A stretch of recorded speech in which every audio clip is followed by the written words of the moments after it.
দেশের ঐতিহ্যকে হেফাজত করবার জন্য প্রায় 90 বছরের সেই বৃদ্ধ আল্লামা আহমদ শফী তিনি একটা আযান দিয়েছিলেন। এক আযান দিয়েছিলেন, সে আযান ছিল বাংলাদেশকে হেফাজত করবার আযান। সে আযান ছিল আল্লাহর নবীর ইজ্জতকে হেফাজত করবার আযান।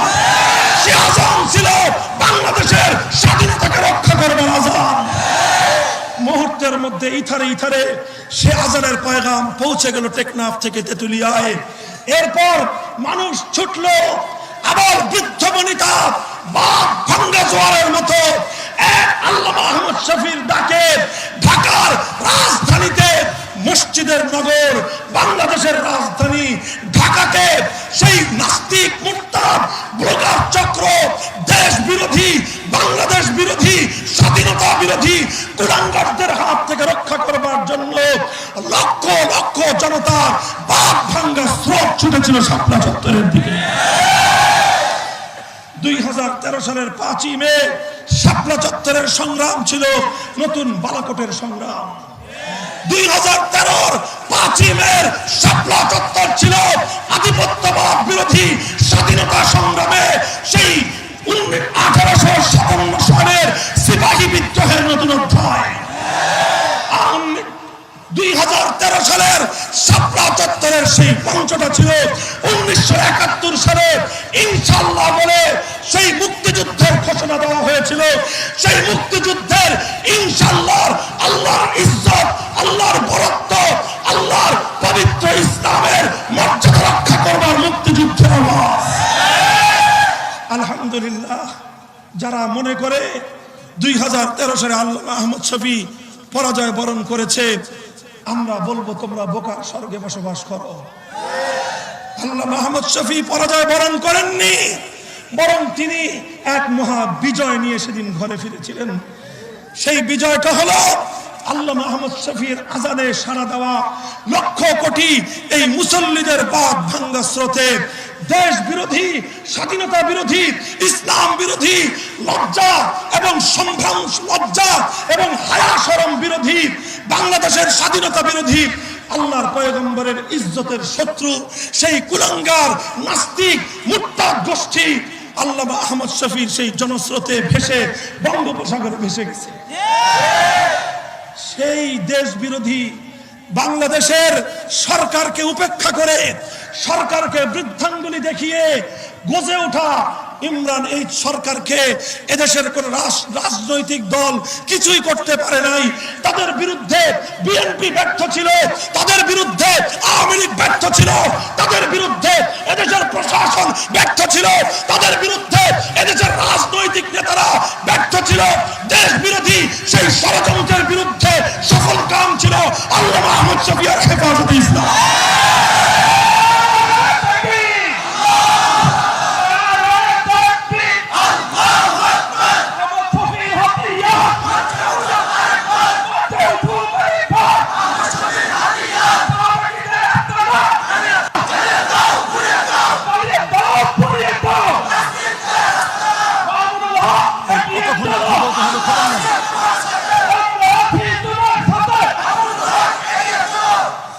মোহতারাম হাজিরিন, কথাগুলো বললাম, বড় আক্ষেপ নিয়ে বললাম, কথাগুলো বললাম দেশকে ভালোবাসি বলে বললাম, কথাগুলো বললাম কারণ এদেশের প্রতি ইঞ্চি মাটিতে অধিকার আছে বলে কথাগুলো বললাম।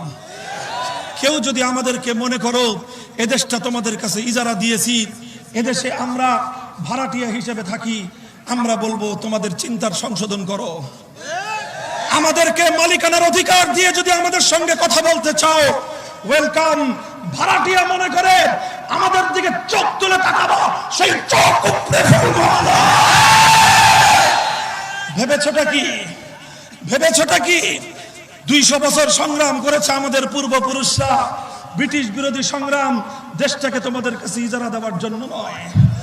কলকাতার দাদাবাবুদেরকে ঠেঙ্গায় বিদায় করেছিলাম নতুন করে আমার এদেশের আলেম সমাজকে পাকিস্তানি গালি শুনবার জন্য নয়। পশ্চিম পাকিস্তানের খানপাঠানদের বিরুদ্ধে ইনশাআল্লাহ বলে মুক্তিযুদ্ধের ঘোষণা দেওয়া হয়েছিল, ইসলামকে ক্রিটিসাইজ করবার জন্য নয়। পরিষ্কার আমরা বলতে চাই, প্রশাসনকে বলবো একটা কথা, আলেম সমাজকে দূরে ঠেলে দিবেন না,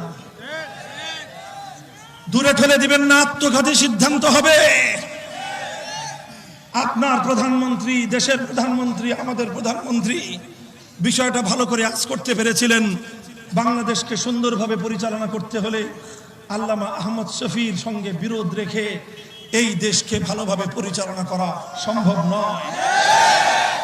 এদেশের মানুষ আপনার কথাটা যতটা গুরুত্ব দিয়ে শুনে, আল্লামা আহমদ শফির গুরুত্ব এদেশের ধর্মপ্রাণ মুসলমানদের হৃদয়ে তার চেয়ে অনেক বেশি।